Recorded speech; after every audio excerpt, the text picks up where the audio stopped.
What would happen if energy stopped flowing tomorrow? Not next year. Not gradually. Tomorrow. Factories stall. Conveyor belts freeze. Production halts. Millions feel the pause instantly. Data centers flicker. Servers fail. Communication slows. Digital illusions crack at the edges. Shipping routes freeze. Ports idle. Global trade hesitates. Supply chains wobble dangerously. Supermarkets thin. Shelves empty faster than anyone realizes. Daily life feels fragile. The modern world seems digital, weightless, untouchable, until the ground beneath shifts. Remove oil, gas, copper, lithium, and the illusion collapses completely. Those controlling the ground control the ceiling of power. Reality is geological, not digital. Glass towers rise above financial districts, reflecting a civilization convinced it has transcended gravity, material limits, and the heavy realities of physical dependence. Inside, screens flicker endlessly with numbers surging and collapsing in milliseconds, convincing the world that wealth now moves faster than industry or labor. Markets pulse in digital rhythm. Algorithms trade silently. Artificial intelligence predicts patterns before humans can even recognize their existence. Cloud computing expands. Digital currencies circulate, and the modern economy begins to appear weightless, detached from land, soil, and human effort. Value seems to float in the air itself, abstract and untethered, liberated from factories, mines, and the harsh mechanics of extraction. But look closer. Behind every data center humming with information stands a power plant burning fuel to sustain invisible networks. Behind every electric vehicle celebrated as innovation lies lithium, copper, and nickel mined, refined, and transported through physical global systems. Behind every skyline piercing the horizon rests steel and cement forged from minerals torn directly from the earth. The digital age is not lighter than the past. It demands more energy, more mining, more infrastructure than ever before. Under fiber optic cables stretch copper veins.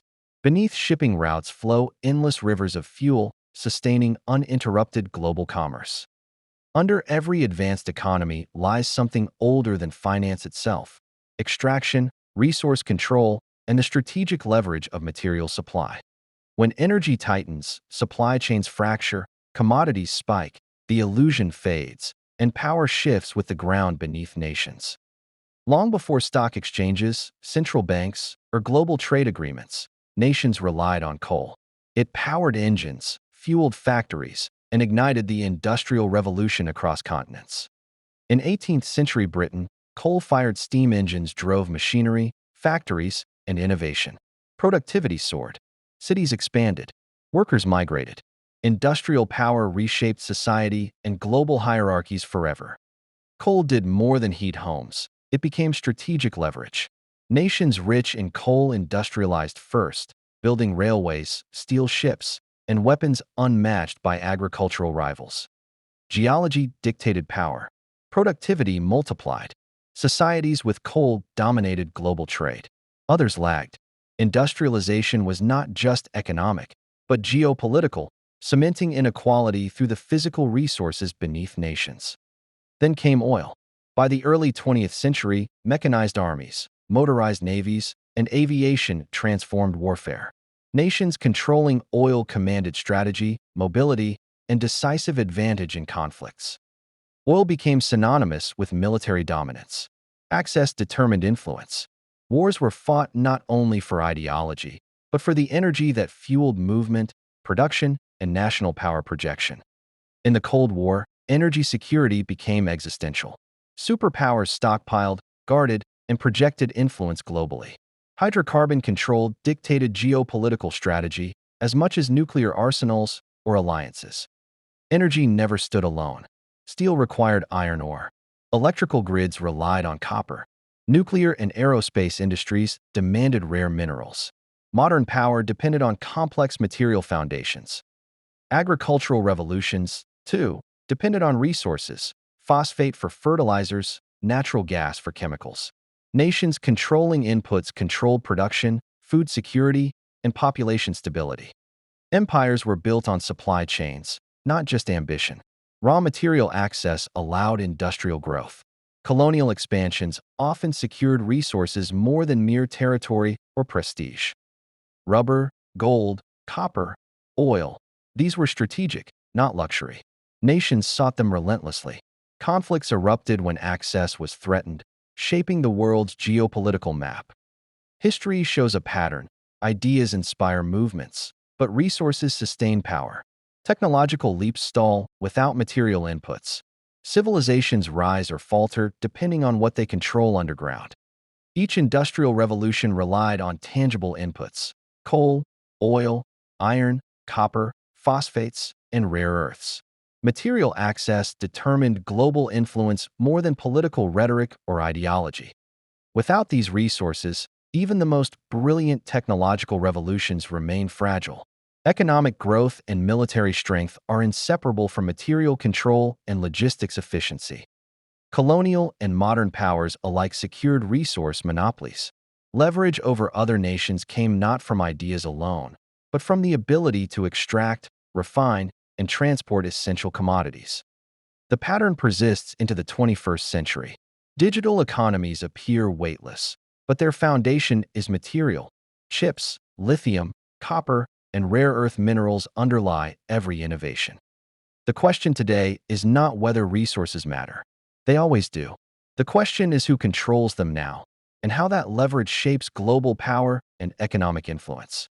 Ideas may inspire, technology may accelerate, but raw materials remain the backbone of civilization. Whoever dominates them holds the ceiling of power in the modern world. Energy is more than fuel. It is leverage, power, influence. Nations that control it do not just produce. They dictate economies, markets, and geopolitical balance across continents. Saudi Arabia understood this. Sitting atop vast oil reserves, it did not rely on manufacturing dominance. Its influence flowed through barrels, pipelines, and carefully managed production strategy. Oil became both engine and instrument. Production shifts ripple globally. Price changes alter inflation, fiscal capacity, and currency stability. Energy shapes not just economies, but diplomacy itself. Revenues financed domestic transformation, infrastructure, cities, public programs. Simultaneously, they bought influence in global energy negotiations, shaping policies far beyond the kingdom's borders with careful calculation. Oil is not merely sold, it is positioned. Production levels, timing, and reserves become tools. Each barrel carries economic leverage, influencing markets, currencies, and the geopolitical weight of nations. Thousands of miles north, Russia developed a parallel approach. Natural gas pipelines to Europe created dependence, long-term contracts, and strategic influence shaping the continent's energy and political landscape. Winter pressures reveal vulnerability. When temperatures drop, energy security becomes urgent. Pipelines carry influence, not just gas. Decisions in Moscow affect millions across capitals, industries, and households. Supply is never neutral. It becomes bargaining power. Exporters negotiate terms, importers assess risk. Energy is not just commodity. It is a strategic infrastructure shaping global relations. Sanctions, trade tensions, and disputes repeatedly demonstrate energy's power. Control over flows dictates autonomy. Nations lacking stable supply confront economic, political, and social vulnerabilities simultaneously. Industrial output falters without energy. Electric grids strain. Public pressure rises. Societies dependent on imports feel immediate effects, revealing the fragility of economies built on distant resources. Oil and gas often appear as commodities, but in reality, they function as strategic lifelines. Production levels, storage capacity, and distribution networks define national security parameters. Hydrocarbons provide fiscal revenue, geopolitical leverage, and negotiating capacity. Nations wielding energy control markets, alliances, and policy discussions. Exporters dictate stability. Importers seek diversification or survival. Supply shocks reshape alliances instantly. Price spikes trigger recalculations in capitals.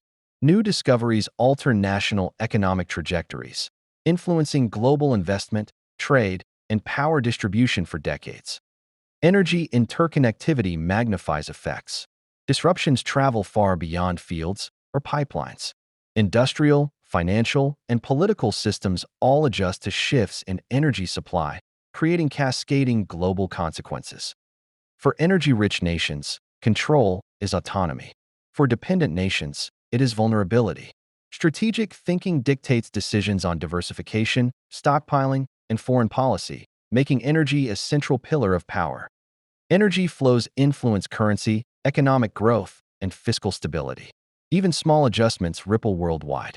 The balance of power is dynamic, constantly recalibrated by production, consumption, and strategic leverage. Energy is not only economic, it is geopolitical. Markets, governments, and populations react instantly. Influence and vulnerability are measured in barrels, cubic meters, and pipelines stretching thousands of kilometers. When energy flows are disrupted, the effects extend far beyond oil fields. Economies strain, policies shift, and global influence tilts. Strategic leverage begins underground, and power follows the pipelines. Extraction is visible. Mines scar the landscape. Machines roar.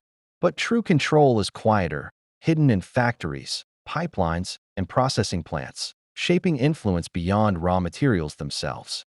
In recent decades, China focused not just on digging minerals, but on refining them, turning raw deposits into leverage, influence, and a structural advantage within global supply chains. Rare earth elements are essential for electronics, electric vehicles, and renewable energy. Scarcity is not physical. It is in refining complexity, cost, and environmental barriers, making processing the key. Mining is only the first step. Without refining capacity, raw minerals are potential, not power. Processing determines who truly controls supply and shapes industrial dominance for decades. China invested heavily in processing plants. Over time, it built dominance in refining, manufacturing integration, and downstream applications. Extraction alone could no longer define strategic strength. Countries may possess raw deposits, but without processing, those deposits remain inert. Control emerges where ore is transformed into usable components powering advanced technology and infrastructure globally. Processing capacity embeds a nation deeper into global supply chains, increasing switching costs, fostering interdependence, and shifting leverage toward the country managing refinement, not just extraction. Refining plants allow influence over pricing, export terms, and downstream manufacturing. Control over the midpoint of the value chain grants systemic advantage unmatched by mines alone. As demand for electric vehicles, renewable energy, and electronics rises, processed minerals become critical. Structural advantage is determined by capacity, not geography, shaping power quietly but decisively. This is not industrial policy alone. It is long-term positioning. Strategic foresight converts minerals into influence, embedding power into supply chains that ripple across industries and nations.